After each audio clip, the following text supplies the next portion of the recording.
Hi, I'm Adolph Oliver, and in this lesson we're going to start talking about solving equations that take more than one step to solve. The key, of course, is to remember that an equation has something on both sides of the equal sign, and that, of course, is what makes it act like a balance scale. So as we've said before, anything you can do in a balance scale, you can do to an equation. They're exactly like each other. Now, what our goal is to simplify this equation down to the point where we end up with a statement like this: x equals whatever number the answer happens to be. That's the way, of course, we're going to phrase it when we talk about it. So we want to have the variable on the left, the equal sign, and whatever number it equals here on the right. Well, one of the things about this is this goal that we're aiming at here gives us a target, and we can use that to understand what we need to start doing to this guy up above. Now remember, these equations are still easy enough that you can look at it for a moment and figure out what the value of x is to be able to balance this. But it's not going to be too much longer before that's not the case. So make sure you practice all these basic steps, because as we get into more complicated things, it won't be easy at all to see what the answer is, and you'll need to know these steps. Okay, well, let's show you how we're going to use this target down here. Here's the idea. We only want to have terms that have x on the left side. The x is on the left here, and everybody on the right should just be a plain number. I mean, that's what we're aiming for. So this gives us kind of a new approach to be able to use in solving these equations. The first thing we can do is use this idea to identify who we've got to move, or in other words, who in the original equation up here is on the wrong side. Well, remember again, we want x is on the left. You see this term 4x? Well, it's got an x in it, so it's on the left like it should be. No problem with it. But you see this plus 5 here? Well, we got a problem with that. Plus 5 is a regular number, and we only want x's on the left. So I'm going to circle this plus 5 right here. And that's going to indicate that what we want to do is move that. Now on the right side, we want to have just plain numbers. That's our final target here. 13 is a plain number, so that's okay. Remember again, x's are okay on the left, plain numbers are okay on the right. Anybody that's on the wrong side, and the only guy that's on the wrong side in this equation is a plus 5, are folks we have to move. Now, you may have learned how do you get rid of plus 5? We subtract 5 from both sides, and what I'm going to show you here does exactly the same thing. It just saves us writing a little bit. Okay, what happens is this. Anytime you jump a term from one side to the other of the equal sign, it doesn't matter which way you go, anytime you jump to the other side of the equal sign, you change the sign of the term. So plus 5, if we jump it over here, becomes then simply negative 5. Okay, now, here's the idea in how this works. Remember, if we would have subtracted 5 from both sides, we'd get exactly the same thing. But this little shortcut here, basically saying, okay, we're just going to jump this guy the other side of the equal sign and change his sign, does exactly the same thing. Well, a plus 5 has been moved, so we can cross that out. Let's look at what's left. On the left side now, we only have 4x left. And on the right side over here, 13 minus 5 gives me a total of 8.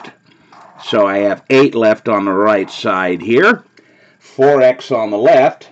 And of course now, to be able to finish this up and get the final answer, what we have to do is divide both sides here by 4, because we want to get rid of the 4 times x, and the opposite of times, of course, is divide.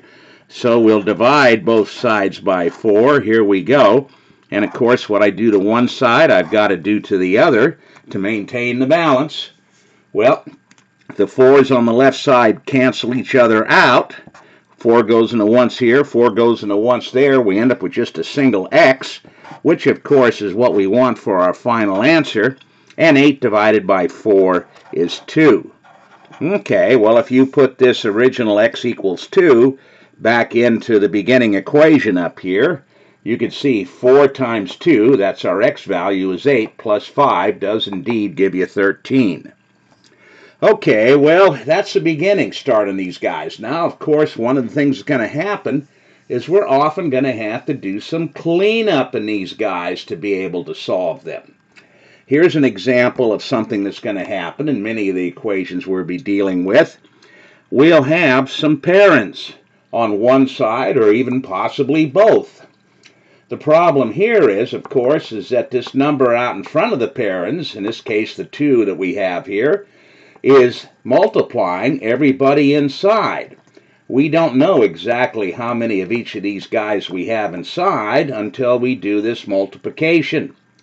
So, anytime you have parents like this in an equation, what you have to do is turn around and use the distributive law to clear out any of those, and then if you can collect like terms, you do that as well. This is part of what I like to call the cleanup of both sides. The right side here is as clean as it can get. There's no problem here. But the left side over here, there's going to be some work that we have to do. And in the future, we'll find that we have to clean up both sides. This cleanup process is something that you do before you start solving the equation. Okay, well, let's work on this. We're going to take this 2 here, and we're going to distribute it into both the guys inside. So 2 times 3 gives me 6.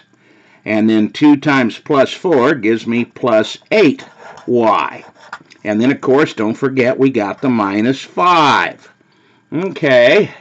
Well, what I did is I distributed the 2 in. 2 times 3 gave me 6. 2 times the plus 4 gave me plus 8, and there was a y there too. And, of course, now, remember, the minus 5 was outside. Don't multiply it by 2. It's not inside the parents. We just bring it down because we don't want to forget it. It is indeed part of the answer here. Okay, well, we still have a little bit of cleaning up to do over here. If there are any like terms that you combine, you want to do this because it makes the rest of the solution much easier. You always want to simplify each of these sides as much as you can. So notice we have these 2 numbers, plus 6 and minus 5. They are plain numbers, and we can combine both of those. Well, plus 6 minus 5 gives me 1. So I could write now what I have on the left side, 1 plus 8y. And, of course, over on the right side, waiting for us has been this 49. Okay, well, this is as clean as we can have the left side. Now, what I want to remind you is exactly what we did before on the first equation in this lesson. We want to remind ourselves what our target happens to be here.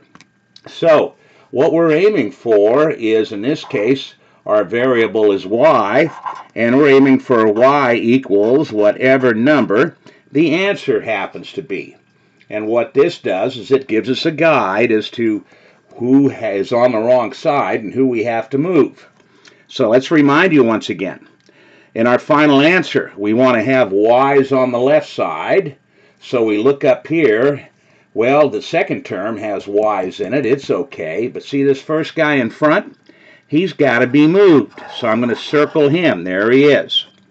Now, on the right side of our final answer, we only want plain numbers. Well, of course, 49 is a plain number, so it's where it should be. So the only guy that's out of place here is this 1, and of course, since we don't see a sign in front of it, then we assume it is a plus 1. Okay, well, that's the only guy we have to move.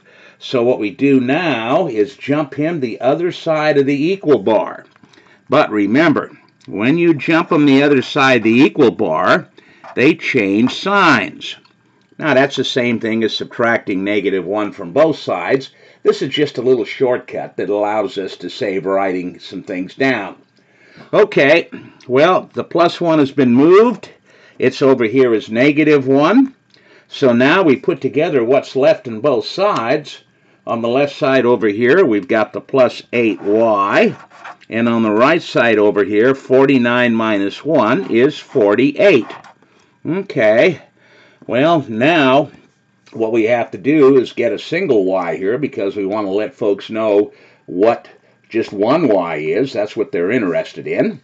We got 8 y's here, so what's the opposite of 8 times? Well, 8 divide. So I'm going to divide the left side by 8, but if I do that, I've also got to divide the other side by 8. So here we've indicated that. The 8's, of course, cancel out on the left side. And I'll write over here where I've got a little bit more room what the answer is. We have that single y on the left. And, of course, 48 divided by 8 goes 6 times. So y equals 6. There's our final answer, the way we want to have it. Okay, well, let's look at some example problems now, like the ones you're going to have in your homework. Here's the first one of these coming up. Okay, now, no parens in this one. Okay, I've got 2 plus 2n minus 6 on the left equals negative 2 on the right. Okay, but I can do some combining of like terms. Notice these guys that I've underlined on the left are plain numbers and they are like. Now, you can combine these in either order as long as you turn around and keep the correct signs in front of everybody. What I'm going to do here is I'll write the 2n first. It's officially got a plus in front of it, and if I want to, you can keep that plus in front just to rub it in. But if I made it the first guy, I could leave that plus off. Well, now we've got to combine the numbers. Remember the 2 that didn't show a sign in front, we assume that to be plus. So what we have officially is a plus 2 minus 6. Well, between these two, negative wins by 4. So we end up with negative 4, and then, of course, equals the guy on the right. So what we've done is some cleanup here. Anytime you can combine like terms or you have parens, you want to simplify the side, clean it up as much as you can, because that makes the rest of your work much easier to do.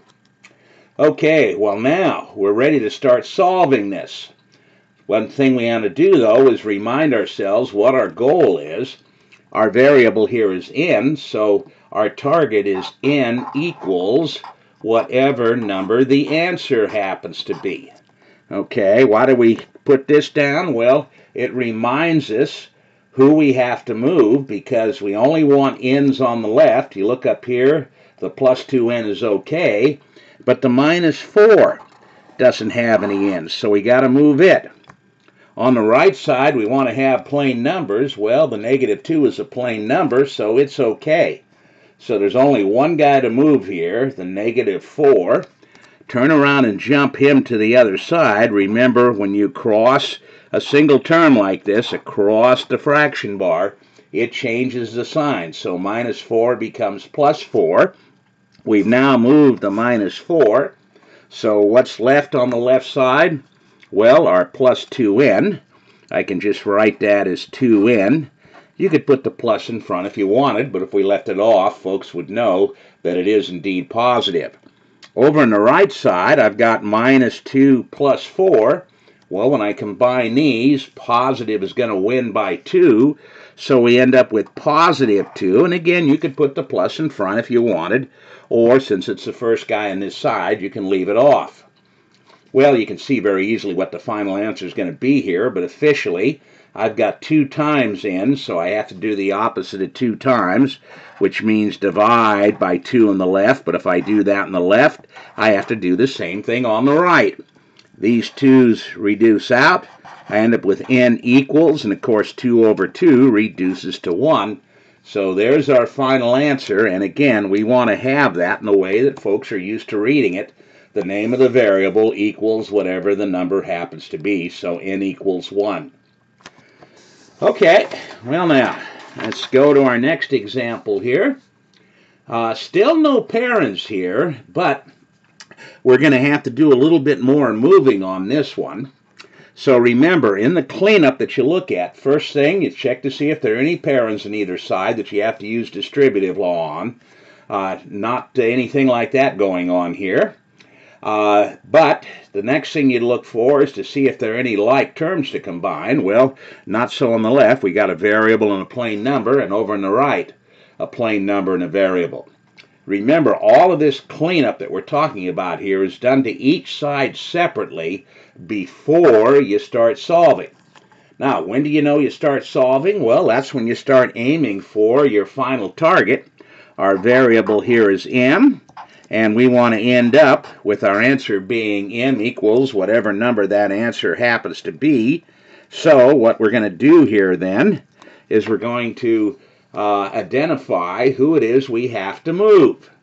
Okay, well again, we only want m's on the left, so this m is okay, but the minus 2 has to move, so I'm going to circle it. On the right side, we only want plain numbers. Well, this 16 is a plain number, it's okay, but this second term, minus 2m, has a variable in it, so it has to move. Well, we've got guys on both sides that need to move. Just go ahead and move them.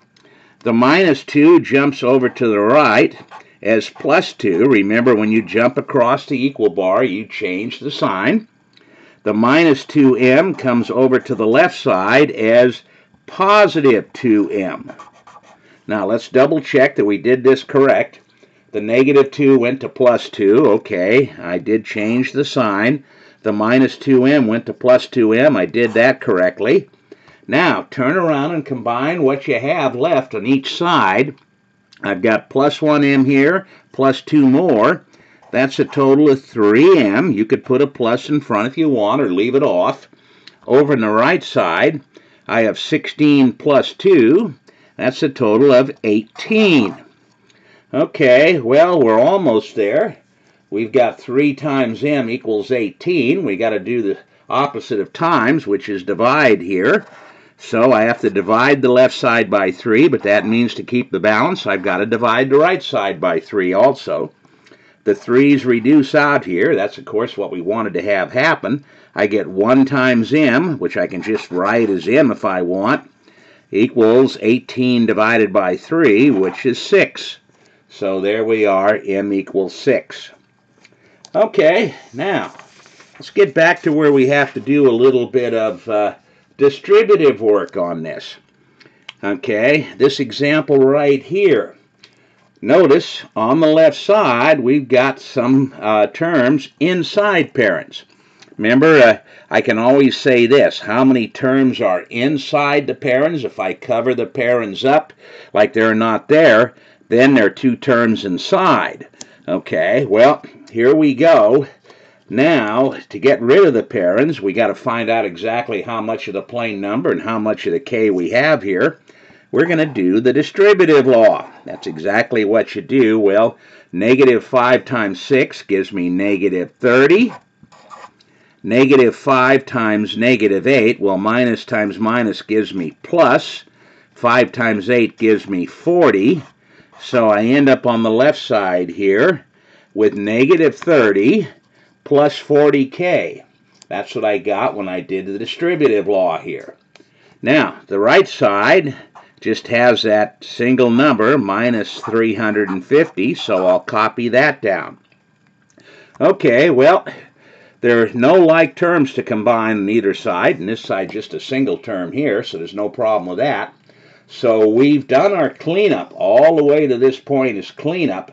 Now when we turn around and identify who it is we have to move, this is when we start our solution. So here we go. Our variable happens to be k in this problem. So my target is k equals whatever number the answer is going to be. And as usual, we use this to identify who we have to move. K's are okay on the left. Well, that means the plus 40k is on the right side. But this minus 30, a plain number, it has to move. So I'm going to circle it. It has to move. Over on the right side, we've got a plain number here, minus 350. Well, plain numbers are okay on the right side, so nothing to move there. So the only guy on both sides here that we have to move is this negative 30. Now again, when you jump it to the other side, remember what happens is it changes its sign. So this minus 30 becomes plus 30. There it is. Double check it. Minus became plus. So we've moved the minus 30. Okay, let's put together what we have left here. We've got on the left side just the 40k. Okay, there that is. On the right side, we've got to combine the plus 30 and the minus 350. Well, minus is obviously going to win here, and it wins by what? I think 320. So the right side is minus 320.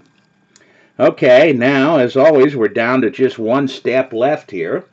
We've got 40 times k, and what we want to be able to do is end up with k equals. So what I've got to do is the opposite of 40 times. I've got to divide both sides by 40.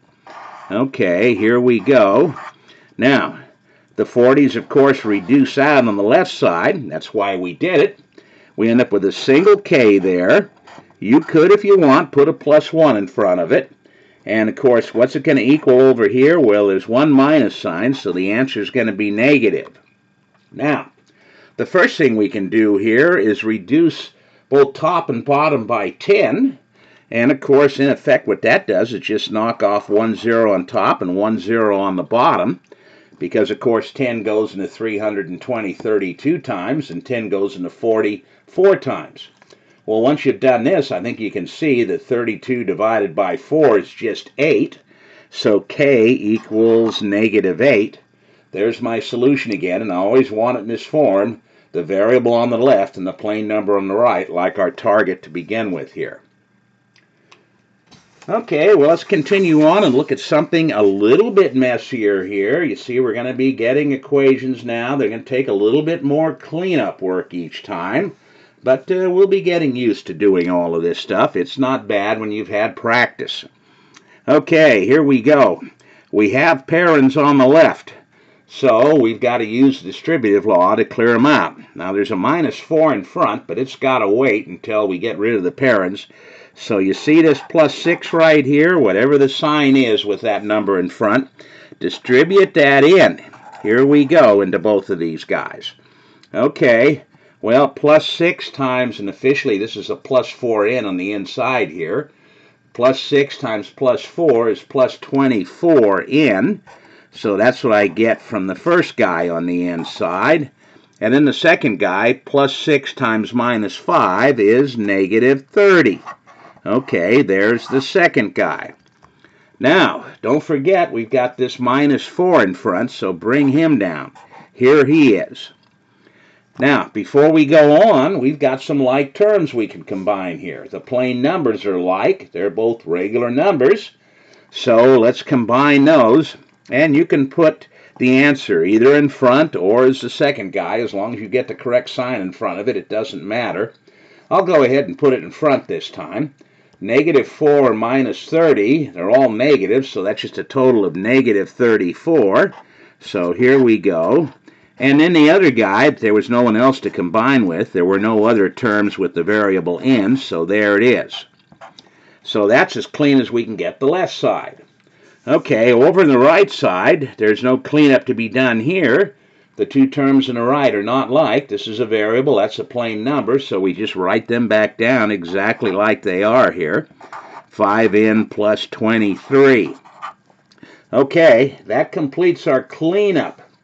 Now, of course, what we have to do is start solving it. So once you've cleaned it up as much as you can, and the cleanup you do each side individually, okay, then the solution here, we're target, of course, the variable's n, so what we're aiming for is n equals whatever number the answer is. Okay, again, why are we doing this? So we can identify who's on the wrong side, and the folks on the wrong side we have to move. So again, on the left side, we only want variables or terms that have the variable n. 24n is okay, it's got an n, but the minus 34 has to move. Okay, on the right side, we only want regular numbers. Well, 23 is a regular number, it's okay. The 5n has to move. So what we've done as usual here is identified who's on the wrong side. And what we simply do is jump them to the other side of the equal bar. Remember now, you must change the sign when you jump these terms one at a time like this. So, the minus 34, jumping all the way over here to the right, is going to become positive 34. Okay, double check that. Minus became positive. We did it correct, so the minus 34 has been moved. Okay, next up, the 5n. Now notice, no sign in front of it here, so we assume it's a positive 5n.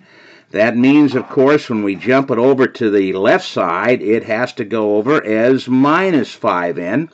We had to take this plus and change it to a minus. We've done that, so the 5n on the right has been moved.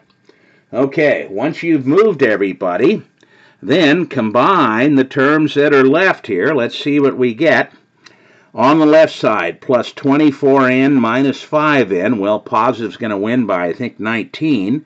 So this is 19n, and again, you could put the plus in front if you want, but since it's the first guy, you can leave it off, and folks will assume that. Okay, what do we got over in this side? Well, these guys are both positive, the 34 and the 23. They combine to give me 57, so the right side equals positive 57. Okay, well, the last step to do here, we want to find out, of course, what a single n equals. I've got 19 times n, so the opposite of times is divide. So we'll divide both sides by 19. Here we go. Okay, I'll write the answer over here to the right a little bit where I've got some more room. N equals, that's the n I got right here. Remember, the 19's reduced out. Officially gave me a 1 here and a 1 there. 1n over 1 is just equal to n. Here, I think 19 goes into 57 3 times on the button, I think, huh? So 19 goes once, and the 57, it goes 3 times, and of course 3 over 1, n equals 3. There's my final answer in exactly the form that I want it to be in. Okay, let's take a look at a case where we have a little bit more distributive law work to do here. Notice this guy, the left side is nice and clean. This time the right side is the messy one. So what we've got to do is clean up this right side. Well, we've got 2 sets of parens, so we're going to have to use the distributive law twice. Let's go ahead and get started on that. The first one, I've got officially a plus 7 in front here. Remember, if you don't see a sign, you assume it to be positive. And we're going to distribute that plus 7 into both the guys inside. Okay, well, plus 7 times plus 4, the first one gives me positive 28. Plus 7 times negative 6 is negative 42, and don't forget there's an n there. So that's the distribution we get when we take the 7 and distribute it into this first guy. Okay, well, you can have more than one distributive law part you have to do here, and that's the case we have in this one. The second guy has a plus 2 in front, so we're going to distribute that into both of the guys inside. Plus 2 times plus 6n gives me a total of plus 12n, and plus 2 times plus 8 gives me plus 16. Okay, now again, go back and double check that. Remember, the 6 officially inside here, since you didn't see a sign, it has a plus. Plus 2 times plus 6 is plus 12, and there is an n, so there it is. And then plus 2 times plus 8 is positive 16. Now, we do have some cleaning up to do here. First off, notice that we can combine these terms that have n. I've got negative 42n plus 12n. Well, let's see. Negative's going to win by, what, 30, I guess, huh? So if I write that first, I've got positive 30n. Oops, not positive, negative. Caught that just in time.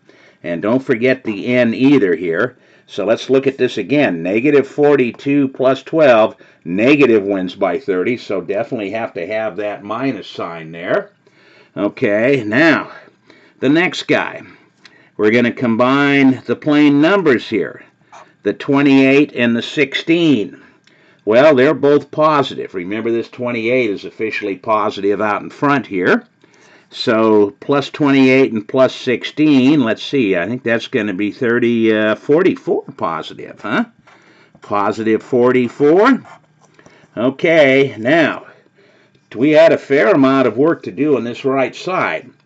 We had to use the distributive law twice, and then we had to combine like terms, both for the variable and for the plain number, but now we've got this right side over here cleaned up as much as we can possibly do So the next thing on here that we need to do is to remember that the left side was just 74. Okay, it was nice and clean. So we're ready to start solving. Okay, well, what do we do when we start solving? The first thing we do here is we remind ourselves what our goal is. N equals whatever number the answer turns out to be. And this allows us to identify the folks that we have to move on both sides here. Okay, so let's look at this. On the left side, we only want n's. Well, notice on the left side up here, this is a plain number, so that has to move. On the right side here, we only want plain numbers. Remember, that's our goal on the right side. Well, the 44 is a plain number. The negative 30n, however, is not a plain number. It has a variable, so it has to move. So, we found out that the only guy that's on the right side here is the 44 number on the right. The other two folks have to move. Well, let's move them. Okay, this is officially a plus 74 on the left because if there's no sign, we assume plus. So the plus 74 has to come over as negative 74. And the minus 30n, when we jump it over to the left, has to come over as positive 30n. I'll put the plus in front to rub that in. Okay, now let's double check what we've done here. The positive 74 here became negative 74. The negative 30n became positive 30n. Well, we've moved both of those correctly, so we can cross them out. Now, let's just indicate what's left. On the left side, I've got 30n. It's positive. You could continue to put the plus in front if you wanted. Over here on the left side, it looks to me like negative is going to win by 30 right on the button, huh? So the side on the right here is negative 30. Okay, well, we're down to one step now. I've got 30 times in. We have to do the opposite of times, so I divide by 30. But, of course, I've got to do the same thing on this side over here. Well, the 30s cancel out on the left. That's exactly what we wanted to have happen, so we end up with n. There's a single minus sign, so the right side is negative, and, of course, 30 over 30 just equals 1. So there's our answer right there. N equals negative 1. Okay, let's look at one last example in this section right here. And we have things on both sides to do distributive law on. So let's start our cleanup. On the left side, we have officially a plus 2 in front, so I'm going to distribute that into both guys on the inside. Well, plus 2 times plus 6a gives me a total of plus 12a, and again, you can put the plus in front if you want. Then, 2 times negative 4 gives me negative 8. Okay, so the left side then, when I clean it up using the distributive law to get rid of the parens, 2 times 6a gives me 12a, 2 times negative 4 gives me negative 8. Well, I got to do some cleaning up on the right side here too. We've got a positive 7, and it has to distribute into both of these guys on the inside. Well, plus 7 times a is just plus 7a. Again, you could put the plus in front if you wanted. Plus 7 times plus 6 is plus 42. Okay, well, I've done the distributive law on the right. We, of course, have the equal sign between the two sides. There that is.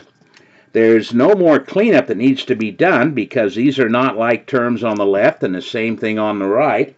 So we're ready right at this stage to start our solution. And remember, the first thing you do in the solution is you remind yourself what your target is here. We want to end up with a equals whatever number the answer turns out to be in this problem. So let's identify, as always, who we have to move. Okay, a's are okay on the left, so the minus 8 is a plain number. We've got to move it. Numbers are okay on the right, so the 42 is okay, but the 7a has to move. So I've identified the guys that I need to move. I like to circle them like this so I know exactly who it is I have to move. And remember that when you move them to the other side, you change the sign. So minus 8 becomes positive 8, and plus 7a becomes negative 7a. Okay, let's double check this. Minus 8 went to plus 8. That's good. I moved the minus 8. Plus 7a became negative 7a. That's good. Now let's combine what's left. On the left side, I've got plus 12a minus 7a. Positive wins by 5, so we've got 5a's left on the left side. Over on the right side here, 8 and 42, both positive combined, give me positive 50. Again, you could put the plus in front if you wanted. Now, we're almost there. 5 times a means I've got to do the opposite of times. I've got to divide by 5, so that means I do it to both sides. The 5's cancel out on the left. I end up with a single a equals, and of course 50 divided by 5 is 10. So there's my final answer. Now, we're not always, of course, going to get nice integer answers on these things. In the real world, the answers always come out to be decimals and fractions, and we'll get a little better taste of that in the next topic.